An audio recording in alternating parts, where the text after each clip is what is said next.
हाँ जी, चलो तो बढ़िया। आज अपन स्टार्ट कर रहे हैं आईसीएससी का फर्स्ट चैप्टर जिसका नाम है फोर्स।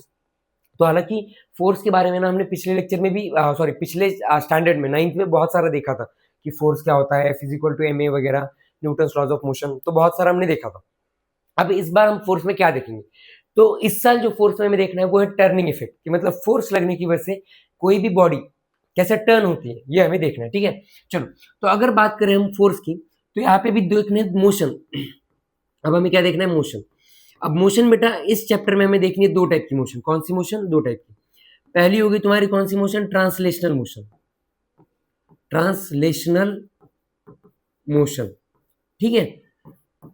और दूसरी हो गई तुम्हारी कौन सी मोशन? तो दूसरी हो गई सर हमारी रोटेशनल मोशन। कौन सी मोशन? Rotational motion. अच्छा, इसका मतलब क्या होता है? सुनो मेरी बात, एक बात बताओ। ट्रांसलेशनल का मतलब होता है स्ट्रेट लाइन मोशन। कौन सी मोशन? Straight line motion. मतलब क्या है? अगर मान लो तुमने कोई एक बॉल लिया, उस बॉल पे फोर्स लगाया, तो वो सीधा सीधा जाएगा।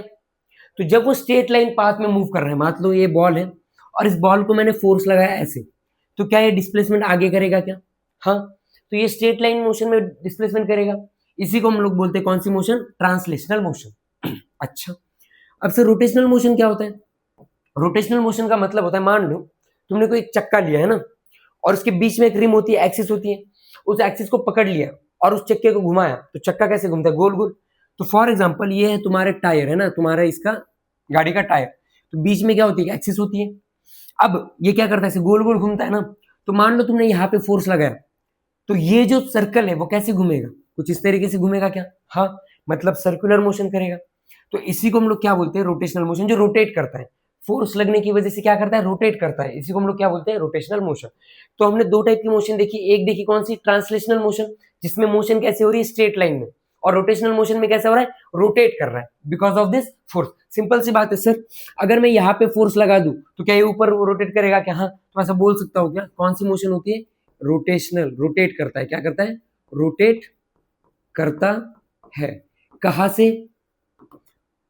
फ्रॉम दी एक्सिस से। कहां से? एक्सिस से। एक्सिस से। चलो एक बार स्क्रीनशॉट खींच लो जल्दी, फिर आगे का देखते हैं।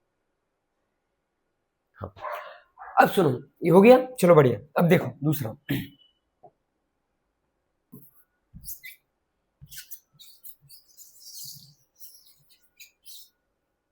अब उसके बाद देखते हैं मूवमेंट, है ना क्या होगा। अब देखो एक बात बताओ, मान लो मैंने कोई भी एक पॉइंट लिया, ठीक है, और इस पॉइंट को एक बार लिया मैंने से, ठीक है, एक बार ले लिया, और उस बार पे ना मैंने ऐसे फोर्स लगाना स्टार्ट कर दिया, और इस पॉइंट को कर दिया पिवट। पिवट मतलब क्या? फिक्स कर दिया। पिवट मतलब क्या कर दिया मैंने? फिक्स। तो सुनो, जैसे मान लो स्टाइलस लिया मैंने, स्टाइलस को यहाँ से फिक्स कर दिया। अब यहाँ से ये इधर अंदर उधर मूव कर सकता है क्या? नहीं। अब इसमें मैं फोर्स लगा रहा हूँ, कैसा? परपेंडिकुलर फोर्स लगा रहा हूँ। कैसा फोर्स लगा रहा हूँ? Perpendicular force. तो परपेंडिकुलर फोर्स लगाने की वजह से अब सिंपल सी बात, ये स्टाइलस इधर मूव करेगा क्या? नहीं सर। क्या ये स्टाइलस इधर मूव करेगा क्या? नहीं सर। क्या ये स्टाइलस ऐसे मूव करेगा क्या? हाँ। मतलब क्या टर्न हो रहा है क्या? हाँ। तो इसी से हमें क्या देखना है? टर्निंग इफेक्ट देखना है। क्या देखना है? Turning effect. कौन सा इफेक्ट? Turning effect. तो टर्निंग इफेक्ट मतलब जिसके वजह से क्या हो रहा है? टर्न हो रहा है। अब देखो सिंपल सी बात है, यहाँ पे मैंने फोर्स लगा दिया, कैसे? परपेंडिकुलर, और ये क्या है? तुम्हारे पिवेटेड पॉइंट। अच्छा एक बात बताओ, अगर ये पिवेटेड पॉइंट है, तो यहां से मैं अगर ये डिस्टेंस को डी मान लू, क्या मान लू? डी, और फोर्स क्या लग रहा है? एफ। तो ये जो मूवमेंट है वो दो चीजों पर डिपेंड कर रहा है। कौन कौन सी? फोर्स पे भी डिपेंड कर रहा है और परपेंडिकुलर डिस्टेंस पे भी डिपेंड कर रहा है। ओके, तो इसी को हम लोग बोलते हैं मूवमेंट। क्या बोलते हैं? मूवमेंट। टर्निंग इफेक्ट को ही क्या बोला जाता है? इसको बोला जाता है मूवमेंट। ठीक है, अब सुनो मेरी बात। मूवमेंट जो होता है वो होता है एम इज इक्वल टू, क्या लगा रहे हो सर? फोर्स लगा रहे हैं हम लोग। ओके, किससे लगा रहे हो? परपेंडिकुलर डिस्टेंस पे लगा रहे हो, तो एफ इंटू परपेंडिकुलर डिस्टेंस। इसी को हम लोग क्या बोलते हैं? मूवमेंट बोलते हैं। क्या बोलते हैं? मूवमेंट। तो मूवमेंट बेसिकली क्या होता है? Force into perpendicular distance. किसी भी बॉडी पे जिसका पॉइंट क्या है? पिवेटेड पॉइंट है। पिवेटेड मतलब क्या? फिक्स्ड। पिवेटेड का मतलब क्या होता है? फिक्स्ड। तो फिक्स कर दिया, अब वो मूव नहीं कर सकता। ऐसे एक्सिस में मूव करेगा क्या? नहीं, वो सिर्फ कैसा? टर्न कर सकता है। इसी को हम लोग क्या बोलते हैं? मूवमेंट बोलते हैं। क्या बात है, बढ़िया। अगर मैं बात करूं किसकी? Factors affecting the movement. किसकी बात करूं? Factors affecting the movement.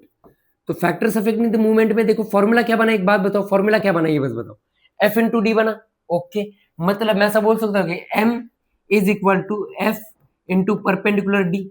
तो मतलब M is directly proportional to F। अगर F बढ़ा तो मूवमेंट बढ़ेगा, और अगर F घटा तो मूवमेंट घटेगा। कैसे? सुनो, ये पॉइंट ले लिया मैंने, इस पे फोर्स लगा रहा हूं। अब धीरे फोर्स लगाया सर, धीरे रोटेट कर रहा है। ज्यादा फोर्स लगा दिया ऐसे तो ज्यादा रोटेट कर रहा है, मतलब जितना ज्यादा फोर्स उतना ज्यादा रोटेट, उतना ज्यादा मूवमेंट। अच्छा, और कौन सा फैक्टर है सर? और फैक्टर है दूसरा, परपेंडिकुलर डिस्टेंस। क्या है? परपेंडिकुलर डिस्टेंस, मतलब जितना ज्यादा डिस्टेंस उतना ज्यादा मूवमेंट। कैसे? ये नहीं समझा। सुनो, एक बात बताओ, मान लो तुमने एक डोर लिया। क्या लिया? तुम्हारा डोर, घर का दरवाजा है ना ऐसे। क्या बात है, यहाँ पे हिंज होती है क्या? हाँ सर, मतलब यहाँ पे क्या फिक्स पॉइंट है, और यहाँ पे लगा दिया तुमने हैंडल। क्या लगा दिया तुमने? तुम्हारा हैंडल। अब हैंडल कंपनी तुमने सोचा है कि लास्ट में ही क्यों होता है?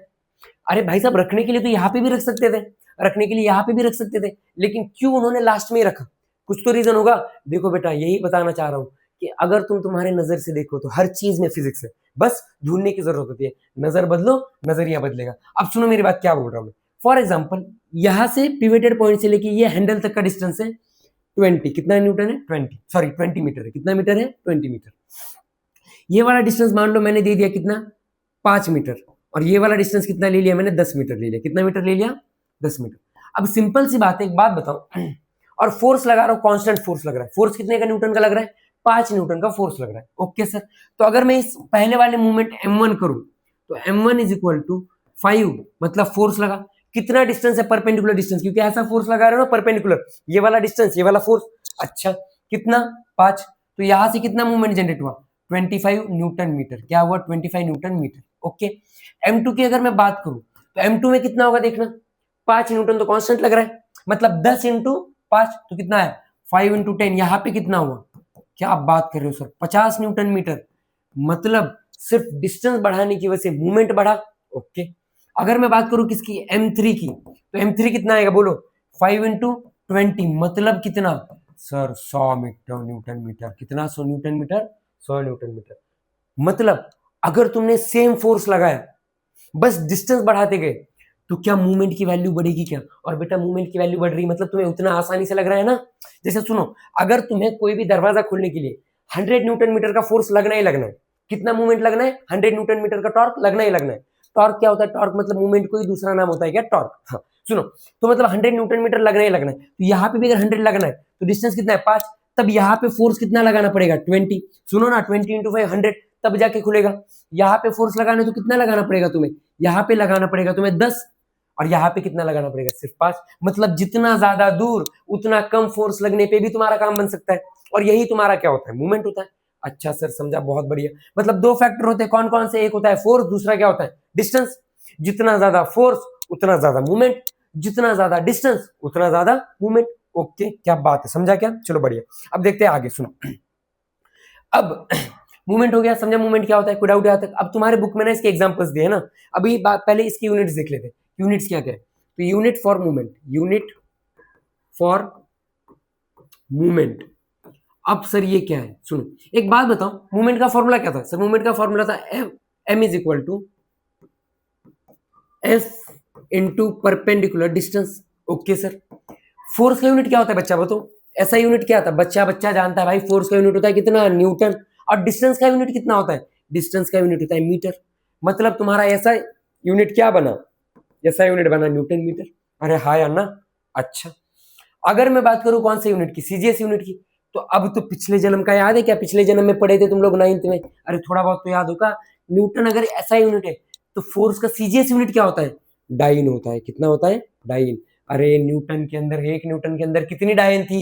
1,00,000 डायन थी। कितना बढ़िया होता सर अगर न्यूटन ना होता तो, है ना। चलो बढ़िया। और मीटर का क्या बन जाता? सेंटीमीटर बन जाता। ओके, अगर अब मैं बात करूं कन्वर्जन की, कि सर 1 न्यूटन मीटर कितना आपका डाइन सेंटीमीटर होता है। अब 1 न्यूटन मतलब कितना डाइन? तो 10⁵ डाइन।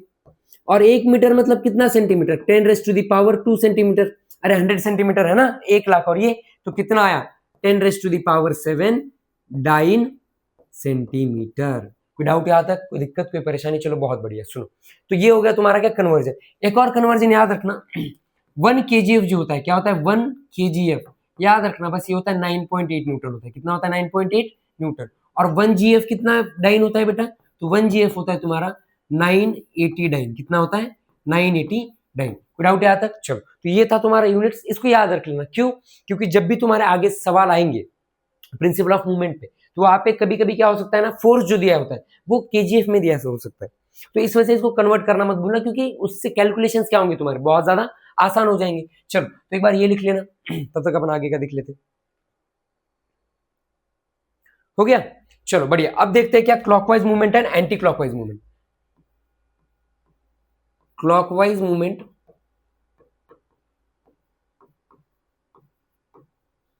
और दूसरी कौन सी बेटा?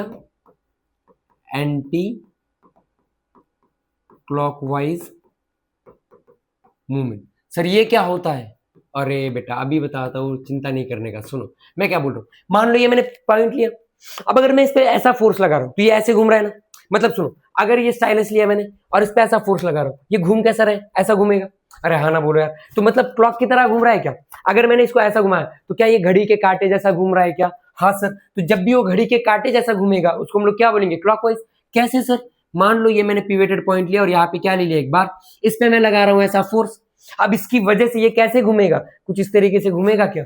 मतलब क्या ये क्लॉक जैसा घूमेगा क्या? तो ये कौन सा मूवमेंट हो गया? ये हो गया तुम्हारा कौन सा मूवमेंट?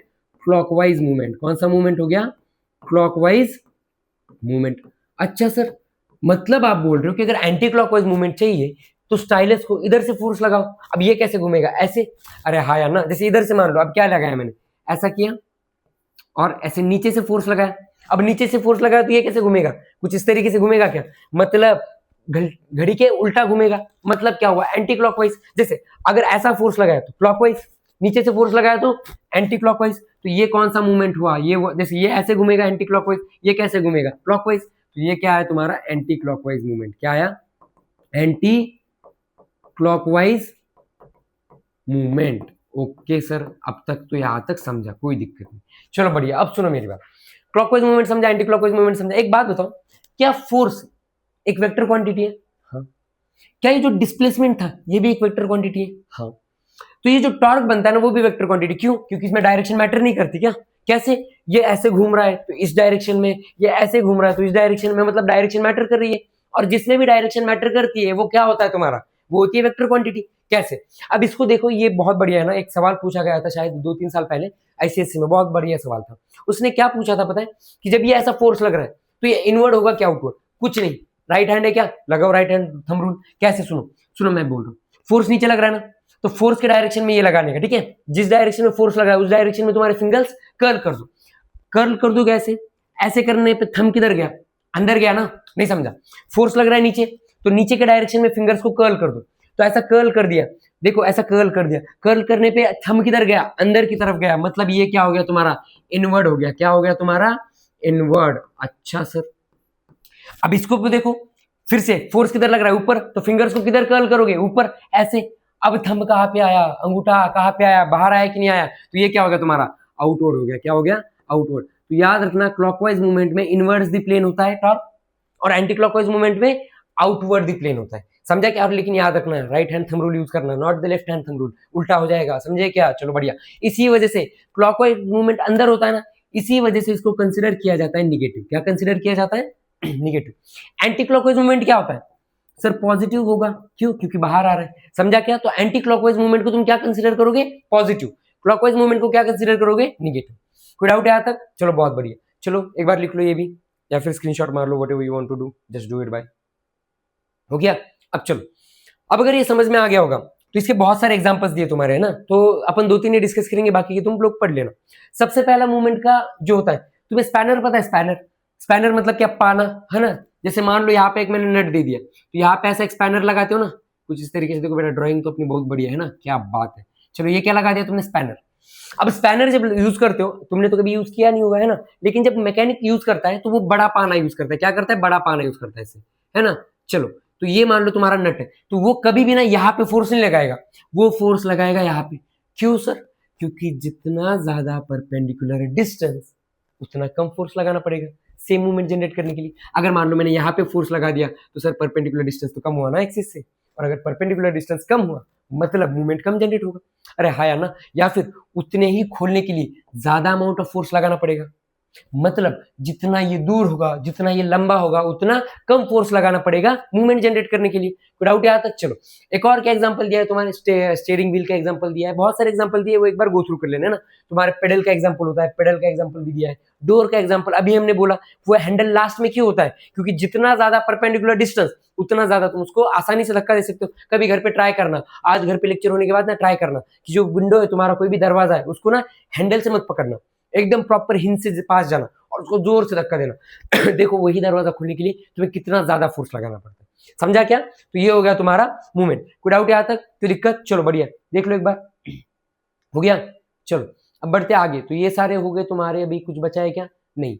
ओके सर, चलो बढ़िया। कोई डाउट यहाँ तक? मतलब ये हो गया सर हमारा मूवमेंट। मूवमेंट में कोई डाउट किसी को? चलो अब इसके सवाल जो है ना अपन लास्ट में करेंगे, अभी फिलहाल ना पूरी की पूरी कॉन्सेप्ट देखेंगे और कॉन्सेप्ट होने के बाद इसके सवाल करेंगे, है ना। चलो बढ़िया, अब सुनो मेरी बात। अच्छा एक सवाल कर ही लेते इसका, है ना सर, अब नाम लिया है तो आप सवाल कर ही लेते हैं। रुको एक मिनट। चलो तुम्हारे बुक का एक सवाल देखते हैं। हाँ कुछ दिया है क्या सर? हाँ सर दिया तो होगा यहाँ पे, है ना सवाल। चलो इधर ध्यान दो। हाँ क्या दिया है देखो कि a mechanic open a nut by applying a force of 150 newton. कितना फोर्स लगाया बेटा? फोर्स लगाया तुम्हारा 150 न्यूटन का। कितना लगाया?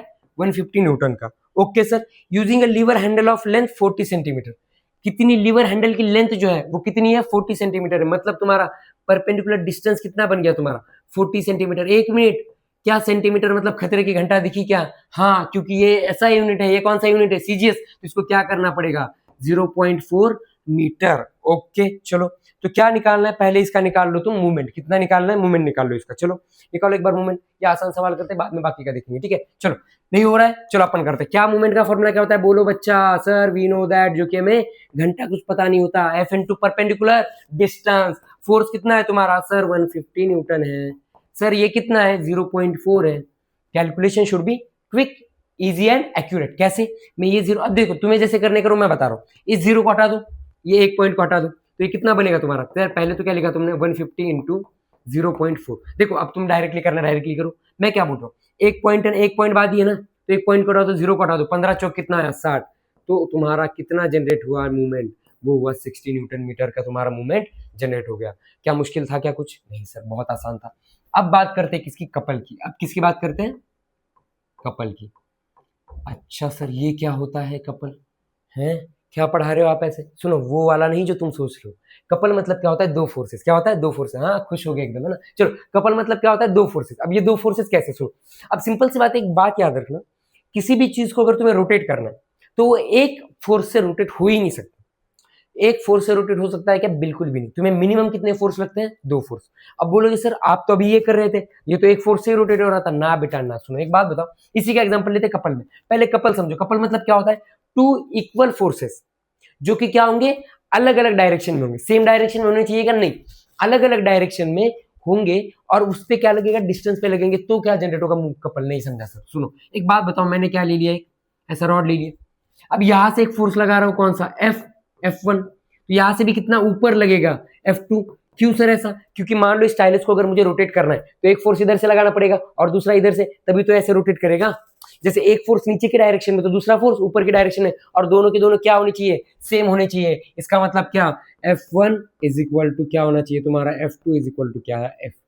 अच्छा, और ये क्या बन गया उन दोनों में? डिस्टेंस। ये क्या बन गया उन दोनों में का? डिस्टेंस। तो ये हो गया तुम्हारा कपल। सर ये नहीं समझा, फील कराओ, फील कराओ। चलो फील करा तो सुनो, मान लो ये अपन ने लिया, ठीक है, क्या है अभी? हाँ परफ्यूम है ना। चलो अपन गरीब इंसान है, ऐसे क्या अभी क्या कर सकते हैं ना। चलो ऐसे ही अपने को फिजिक्स सीखना पड़ेगा जिंदगी में, हर चीज में फिजिक्स दूंगा। चलो एक बात बताओ, अगर मैं बोलूँ इसको मुझे खोलना है ना, तो ऐसे एक हाथ से खोल सकता हूँ क्या? बस एक हाथ से खोल सकता हूँ क्या? नहीं। तो मुझे क्या करना पड़ेगा? दो हाथ। देखो अब एक हाथ इधर पकड़ा, एक हाथ इधर पकड़ा। अब सिंपल सी बात, इसको थोड़ा, इसको फील करना, फील करना। जैसे एक फोर्स इधर लगा रहा हूँ नीचे, तो दूसरा अपने आप कहाँ लग रहा है? ऊपर। और क्या ये खुला क्या? अरे क्या ये रोटेट हुआ क्या? हाँ सर। क्या ये खुल रहा है क्या ऐसे? हाँ हाँ हाँ, और निकल गया। अरे हाँ यार ना, मतलब एक फोर्स नीचे तो दूसरा फोर्स क्या होना चाहिए तुम्हारा? ऊपर। और ऐसे ही तुम्हारा क्या जनरेट होता है? कपल जनरेट होता है। क्या जनरेट होता है? कपल। अच्छा एक बात बताओ, मान लो मैंने इस पॉइंट को ना ओ पॉइंट मान लिया। क्या पॉइंट मान लिया? ओ। और ये है तुम्हारा पॉइंट ए, ये है पॉइंट तुम्हारा बी। पहले ना मूवमेंट के बारे में देखते हैं। क्या यहाँ पे भी मूवमेंट जनरेट होगा क्या? क्या इस फोर्स के लिए? हाँ सर कैसे? Force into perpendicular distance. तो फॉर m1 की अगर मैं बात करूं तो m1 कितना हुआ sir? f f1 f2 f है ना, तो f इंटू कितना डिस्टेंस है बेटा? OA डिस्टेंस है। कितना डिस्टेंस है? OA। क्या बात है, ये हो गया तुम्हारा इक्वेशन नंबर 1। क्या यहाँ पे भी मूवमेंट लग रहा है क्या? हाँ सर। तो वो मूवमेंट क्या होगा? m2, जो कि कितना होगा तुम्हारा? f इंटू क्या? OB। f इंटू क्या आया तुम्हारा? OB। हाँ सर। क्या इन दोनों को मिला के ही तुम्हारा टर्न हो रहा है क्या? हाँ सर हो रहा है। मतलब मैं ऐसा लिख सकता हूँ क्या? m1 प्लस m2, जो कि क्या होगा? बोलो जल्दी। f into OA plus f into क्या आ जाएगा तुम्हारा? OB। क्या सर दोनों में f कॉमन ले सकते हो क्या? हाँ, क्योंकि फोर्स क्या है? सेम। अभी तो बोला था फोर्स क्या है तुम्हारा? सेम। तो ये क्या बन जाएगा? f बचा क्या? OA प्लस क्या बचा? OB। हाँ या ना? Okay sir. मतलब OA प्लस OB, ये दोनों मिला के डिस्टेंस क्या हुआ तुम्हारा? D हो गया। मतलब क्या हुआ सर? F। अब सुनो, तो F क्या हुआ? OA प्लस OB हुआ। Okay sir. अच्छा, F जैसे का वैसा। OA प्लस OB क्या था? टोटल डिस्टेंस D था। तो अगर OA plus OB total distance D है तो यहाँ पे मैं D लिख सकता हूँ डायरेक्टली। मतलब कपल का भी फॉर्मूला क्या बना? F into D. F into क्या बना? D। मतलब क्या? ईदर ऑफ द फोर्सेस, दोनों में से कोई भी एक फोर्स इंटू डिस्टेंस। लेकिन इस केस में कौन सा डिस्टेंस? तो दोनों के बीच का डिस्टेंस, एकदम दो फोर्स के बीच का डिस्टेंस। सुनो, मूवमेंट और कपल में डिफरेंस क्या है? मूवमेंट में डिस्टेंस कौन सा था? From the pivoted point. Couple में डिस्टेंस कौन सा है? दो फोर्स के बीच में का डिस्टेंस। अब बोलोगे सर आपने बोला कोई भी फोर्स अकेला तो आएगा नहीं, रिएक्शन फोर्स तो लगेगी। तो मूवमेंट में कैसे फोर्स था? बता रहा हूं, सुनो। ये समझा? इसकी अगर यूनिट की बात करें तो यूनिट क्या होगा इसका? इसका भी यूनिट होगा न्यूटन मीटर। ठीक है, चलो अब एक बात बताओ, सुनो। जैसे मैंने क्या बोला कि कोई भी जो फोर्स है वो अकेला लगता है क्या? नहीं, क्योंकि न्यूटन बाबा ने बोला था कोई भी जो फोर्स लगता है वो हमेशा पेयर में लगता है। मतलब एक्शन का रिएक्शन फोर्स होता है। जैसे मान लो मैंने यहाँ पे स्क्रीन को ऐसे दबा दिया पूरा, तो ये मेरा एक्शन फोर्स था, तो रिएक्शन फोर्स भी लगा है। किसने? स्क्रीन में लगाया। समझा क्या? अच्छा, अब एक बात बताओ, मान लो कि यहाँ पे एक फोर्स लगाया मैंने, ठीक है, पिवेटेड पॉइंट ऐसा घुमा रहा हूं, तो आपने बोला ये एक फोर्स लग रहा है, दूसरा किधर है? तो बेटा जैसे मान लो ये स्टाइलिस लिया है मैंने और एक फोर्स ऐसा लगाया, तो दूसरा फोर्स पता है? अगर तुम पेन को हाथ में लो, अभी पढ़ रहे हो ना, तो लेक्चर देखते देखते पेन को ऐसा हाथ में पकड़ो और इधर ना इसको ऐसे दबा दो, तो इधर तुम्हें फील होगा ऊपर भी फोर्स लग रहा है। वो कौन सा होता है? Reaction force. लेकिन वो फोर्स हमने जीरो क्यों लिया? क्योंकि मूवमेंट का फॉर्मूला क्या था? Force into perpendicular distance from कहां से? पिवेटेड पॉइंट से। तो ये वाला डिस्टेंस अगर मान लो डी लिया, तो यहां से फोर्स एफ, तो ये तो मूवमेंट बना एफ इंटू परपेंडिकुलर डिस्टेंस। हाँ या ना? हाँ। लेकिन ये वाले की अगर बात करें, ये वाला फोर्स ऊपर लग रहा होगा, हाँ, लेकिन क्या ये यहीं पे लग रहा है इस पॉइंट पे? हाँ।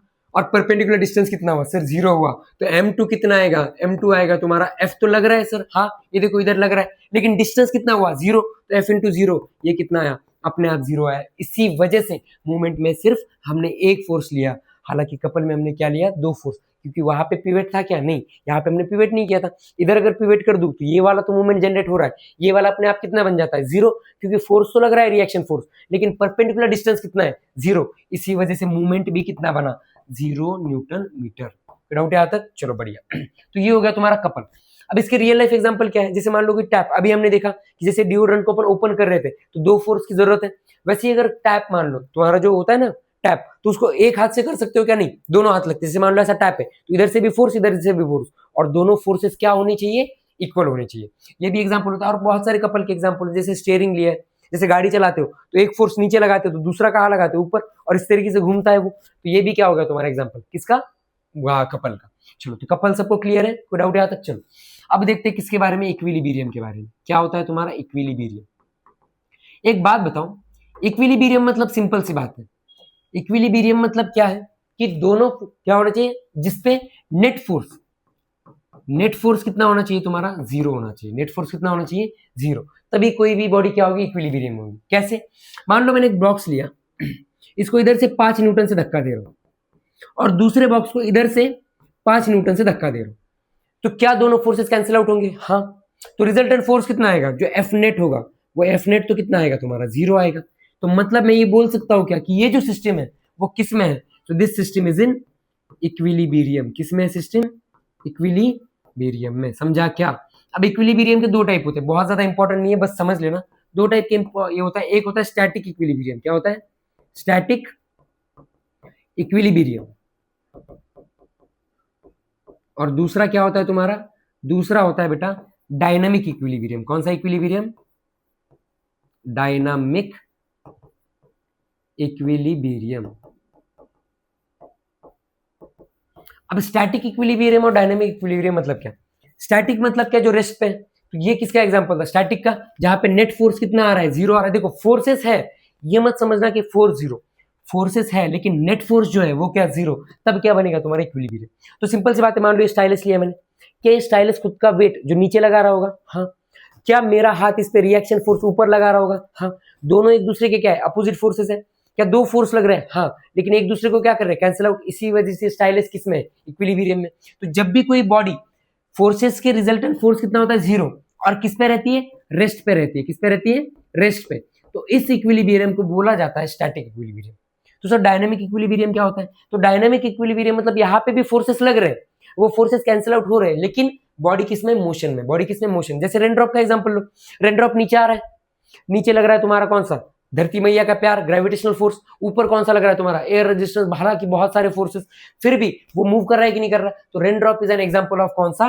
Dynamic equilibrium. और कौन सा एग्जांपल हो सकता है? जैसे एरोप्लेन का ले सकते हो, एरोप्लेन को नीचे ग्रेविटी खींचना चाहती है, लेकिन वो भी तो ऊपर जा रहा है, इसकी वजह से क्या हो रहा है? मूव कर रहा है कि नहीं कर रहा? तो ये भी किसका एग्जाम्पल होता है? डायनामिक इक्विलिब्रियम का। और बहुत सारे एग्जाम्पल दिए तुम्हारे बुक में, एक बार गो थ्रू कर लेना, ठीक है? बहुत आसान है। तो ये हो गया तुम्हारे दो टाइप के इक्विलिब्रियम, एक हो गया कौन सा? स्टैटिक इक्विलिब्रियम, और दूसरा कौन सा हो गया? डायनामिक। स्टैटिक मतलब नेट फोर्स 0 लग रहा है, फिर भी बॉडी किस पे है? रेस्ट पे। तो वो कौन सा इक्विलिब्रियम? स्टैटिक। नेट फोर्स लग के 0 आ रहा है, लेकिन बॉडी किस में है? मूविंग कंडीशन में है। कौन सी कंडीशन में है? मूविंग। लेकिन कौन सा? ये नॉन एक्सेलरेटेड मोशन है। हाँ, तो इसको हम लोग कौन सा बोलते हैं अपन? Dynamic equilibrium. चलो, क्या डाउट है यहाँ तक? चलो बढ़िया। तो ये हो गया तुम्हारा इक्विलिब्रियम। अब सबसे लास्ट और सबसे इंपॉर्टेंट पार्ट आता है तुम्हारा प्रिंसिपल ऑफ मूवमेंट। कौन सा आता है?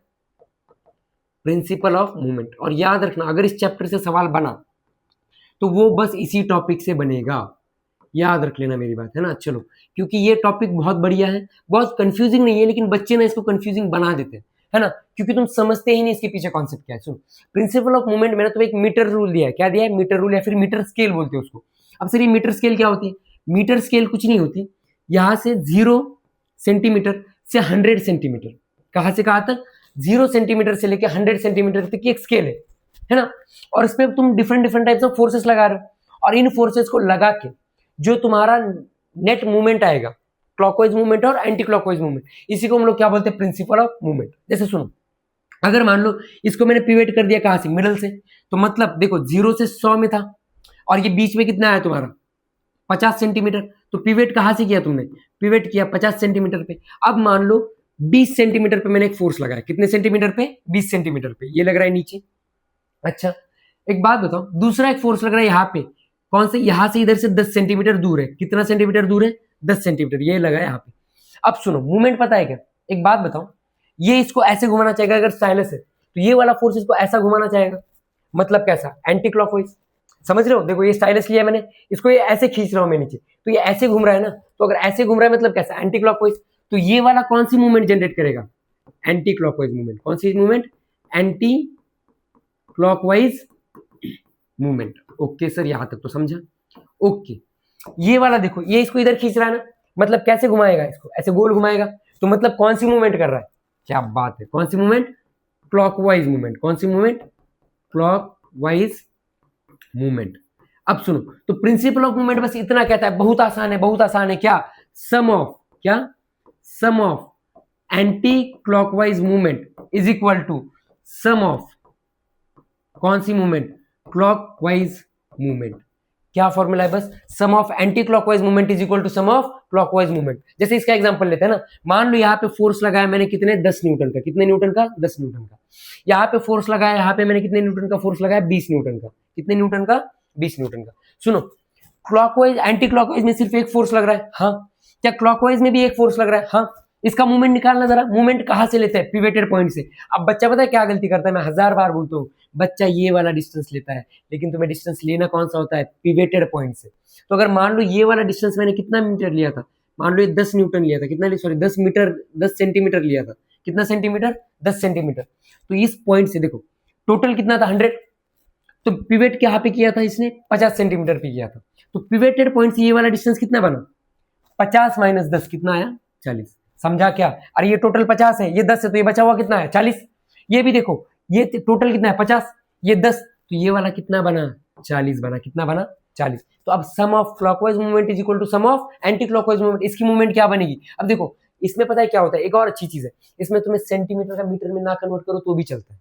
क्यों पता है? क्योंकि अल्टीमेटली तो कैंसिल आउट ही होना है ना, इधर से उधर कैंसिल आउट ही होना है। इसी वजह से सेंटीमीटर का मीटर में करना है तो अच्छी बात, नहीं करना कोई दिक्कत नहीं। तो सम ऑफ क्लॉकवाइज मूवमेंट क्या होती है बोला? देखो बेटा, 10 फोर्स इंटू परपेंडिकुलर डिस्टेंस कितना है sir? 40 centimetre is equal to ये कितना है? 20 इंटू कितना है परपेंडिकुलर डिस्टेंस? ये भी 40। मैंने बोला था क्या सेंटीमीटर को मीटर में कन्वर्ट करने की जरूरत है? नहीं। क्यों? क्योंकि इसने इसको क्या कर दिया? मार दिया कि नहीं दिया? अरे हाँ यार ना। तो मतलब ऐसा होता है। अब इसको बैलेंस करना है तो क्या करना पड़ेगा? अब सवाल कैसे आता है देखो, ये इक्वल टू होने, इसका बैलेंस करने के लिए आता है कि इस मीटर रूल को बैलेंस कहाँ पे करोगे? तो सिंपल सी बात है, यहाँ पे भी क्या करना पड़ेगा? एक और 10 न्यूटन का फोर्स लगाना पड़ेगा सो दैट ये क्या हो जाए? बैलेंस। तो याद रखना तुम्हारा प्रिंसिपल ऑफ मूवमेंट क्या कहता है? Sum of clockwise movement is equal to sum of anti clockwise movement. इसका एक सवाल देखते हैं तो तुम्हें अच्छे से समझेगा ना। एक सवाल देखते हैं बढ़िया वाला, चलो इधर ध्यान दो। एक सवाल देखते हैं मीटर रूल पे कि जिससे हम लोग और अच्छे से समझ सके, ठीक है? तो देखो एक सवाल दिया है, uniform metre rule of mass 100 kg। एक मैंने क्या बना दिया? एक मीटर बना दिया।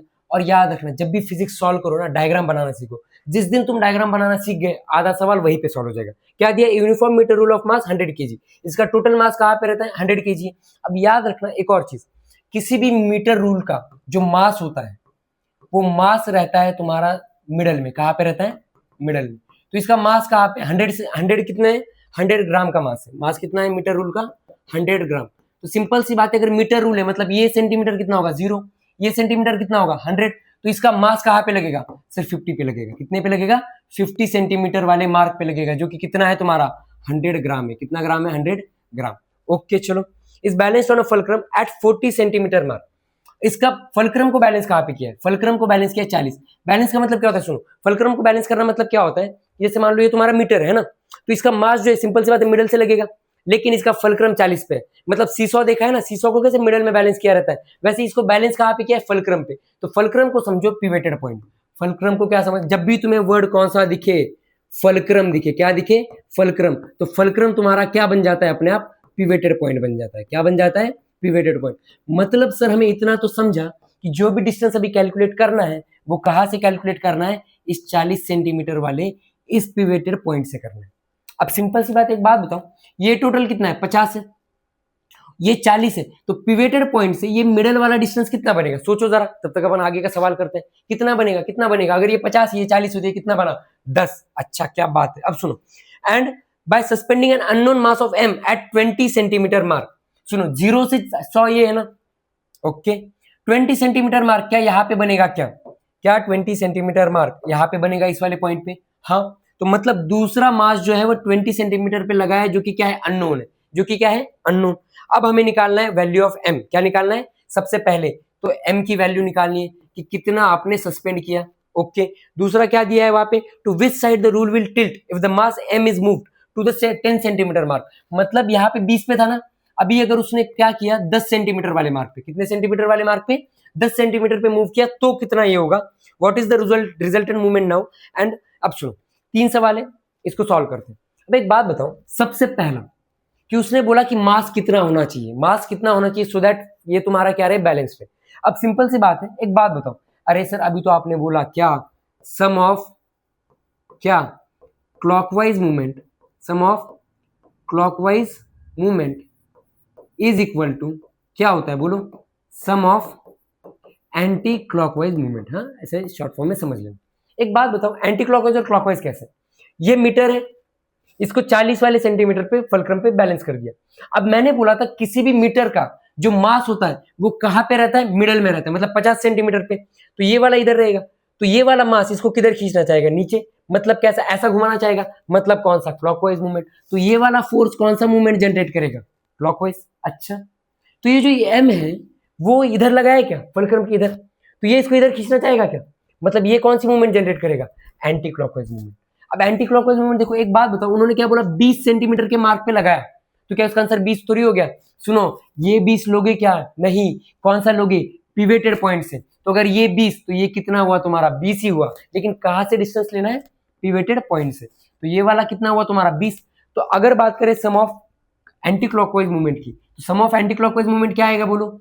एक तो लग रहा है m, कितने डिस्टेंस पे 20, इज इक्वल टू ये वाला देखो क्लॉकवाइज वाला कितना मास लग रहा है 100 ग्राम। अच्छा बोलोगे सर कन्वर्ट करना है कि नहीं करना? नहीं करना बेटा, क्योंकि अल्टीमेटली वही तो बोल रहा हूँ, जब यहाँ पे आएगा तो तुम्हारा अपने आप मास किस में आ जाएगा? ग्राम में आ जाएगा। पिवेटेड पॉइंट से कितना डिस्टेंस? ये 50, ये 40 हो गया, कितना है 10, मतलब कितना 100 इंटू 10। हमें निकालने को क्या बोला था? m, तो ये 20 इधर मल्टीप्लाई, इधर जाने के बाद क्या बनेगा? डिवाइड। तो m कितना आया तुम्हारा 100, m कितना आया तुम्हारा 100 इंटू 10 डिवाइडेड बाय कितना 20, 25 100, तो m कितना आया तुम्हारा 50। सुनो सुनो सुनो, क्या हमने ग्राम को केजी में कन्वर्ट किया था क्या? नहीं सर, तो ये भी यूनिट क्या रहेगा? ग्राम। मतलब तुम्हारा ये जो मास है वो कितने ग्राम का रहेगा? 50 ग्राम का। कितने ग्राम का रहेगा? 50 ग्राम। अब उन्होंने एक और चीज बोली है, दूसरा क्या बोला था कि अगर इस मास वाले को 10 सेंटीमीटर वाले पॉइंट पे शिफ्ट कर दिया, कितने सेंटीमीटर वाले पॉइंट पे शिफ्ट कर दिया? 10 सेंटीमीटर वाले पॉइंट। यही सवाल था ना, देखते चलो। सवाल यही था कि क्या, कि देखो to which side the rule will tilt if the mass m is moved to the mark of 10 centimetre. तो अगर इस मास को मैंने 10 सेंटीमीटर पर रख दिया तो ये जो टिल्ट किधर करेगा वो देखना है। अच्छा एक बात बताओ, अगर इस मास को मैंने 10 सेंटीमीटर के मार्क पे टिल्ट कर दिया तो पिवेटेड पॉइंट से डिस्टेंस कितना बनेगा? सोचो, ये टोटल 40 था, ये 10 पे लाया ना, तो ये डिस्टेंस कितना बनेगा? 30 बनेगा। तो मैं ऐसा बोल सकता हूं क्या कि ये m कितना था तुम्हारा? 50 आया, उसको कहां पे रख दिया तुमने? 30, पिवेटेड पॉइंट से 30। तो मतलब क्या बना तुम्हारा? बोलो कि m मतलब कितना था तुम्हारा 50 इंटू पिवेटेड पॉइंट का डिस्टेंस कितना है 30 इज इक्वल टू, एक बात बताओ ये वाला कितना था? वो तो यही पे मीटर। अब सिंपल सी बात है, इसको किधर भी मूव करो मीटर का तो मास बीच में ही बैलेंस रहेगा ना, तो ये तो 100 और पिवेटेड पॉइंट से कितना 10, कि पिवेटेड पॉइंट से कितना आएगा 10, मतलब कितना 100 इंटू 10। एक बात बताओ ज्यादा फोर्स किधर होगा? सोचो, ये इधर कितना आएगा 1000, कितना आएगा 1000, इधर कितना आएगा 50 इंटू 30 1500, कितना आएगा? मतलब इधर ज्यादा है क्या? तो मतलब इस वाले साइड पे अगर इस मास को मैंने इधर ला दिया तो ये वाला जो है कौन सा? एंटी क्लॉकवाइज, ये वाला ज्यादा है ना। तो सिंपल सी बात है, देखो इसको मैंने पकड़ा, ये इसको इधर खींचना चाहता है, लेकिन ये वाला फोर्स अभी क्या हो गया? ज्यादा। इधर कितना क्लॉकवाइज मूवमेंट हो रहा है, सॉरी एंटी क्लॉकवाइज मूवमेंट कितना हो रहा है? 1500, तो इसको इधर खींचेगा और इधर 1000, तो नेट कितना लगा? इधर नेट 500 लगा कि नहीं लगा? तो टिल्ट किधर करेगा? इस वाले साइड करेगा। यही तुम्हारा सवाल था। और ऐसे ही टाइप के सवाल अभी अपन नेक्स्ट लेक्चर में करेंगे, जिसमें पूरा का पूरा डेडिकेटेड सेशन रहेगा सिर्फ और सिर्फ न्यूमेरिकल्स पे, जिसपे हम जितने भी तुम्हारे न्यूमेरिकल्स इसको सॉल्व करेंगे। तो अब क्या करना, जितना भी हमने देखा उन कॉन्सेप्ट्स को गो थ्रू कर लेना, जितने भी सवाल तुमसे बनते हैं बनाना। और एक बात याद रखना हमेशा कि सवाल कभी जब बनाओ ना फिजिक्स में, ऐसा नहीं होता कि हम टीचर है तो हमें सारे सवाल आ जाते हैं, ऐसी बात नहीं होती। तुम्हें क्या करना है ना, जब भी कोई सवाल ना बने ना, बिंदास सॉल्यूशन देख लो। बच्चों को यही लगता है कि अरे सॉल्यूशन देख लिया तो हमें समझेगा नहीं। अरे बेटा ऐसा नहीं होता, सॉल्यूशन देखोगे तो खुद से ही समझोगे ना। तो समझा तो इसका मतलब क्या, वही कॉन्सेप्ट ही तो तुम्हें समझी। तो जब भी तुम्हें कोई न्यूमेरिकल ना समझे तो बिंदास सॉल्यूशन देख लो और उस सॉल्यूशन को समझने का ट्राई करो। और सॉल्यूशन को समझने के बाद ना उसको छाप मत देना वर्ड बाय वर्ड, उसको सॉल्यूशन को समझो, सॉल्यूशन बुक को क्लोज कर दो, फिर से उस सवाल को समझो और फिर से मन से सॉल्व करने का ट्राई करना। देखना वो तुम्हें सवाल और अच्छे से समझेगा। इस स्ट्रैटेजी को फॉलो करना। और वैसे भी अपन नेक्स्ट लेक्चर में तो पूरे के पूरे न्यूमेरिकल जो है अपन वो सॉल्व करेंगे। तो अगर कुछ डाउट आती है, कुछ परेशानी आती है, तो comment section is open for you. So go there, जो भी तुम्हारे डाउट्स है, दिक्कतें हैं, वो सारी की सारी लिख दो, अपन पढ़ेंगे, है ना। और जो भी तुम्हारी प्रॉब्लम्स होंगी उनको सोल्यूशन निकालने का ट्राई करेंगे, ठीक है। तो आज के लिए इतना ही काफी है। Thank you very much, tata bye bye, शब्बा खैर।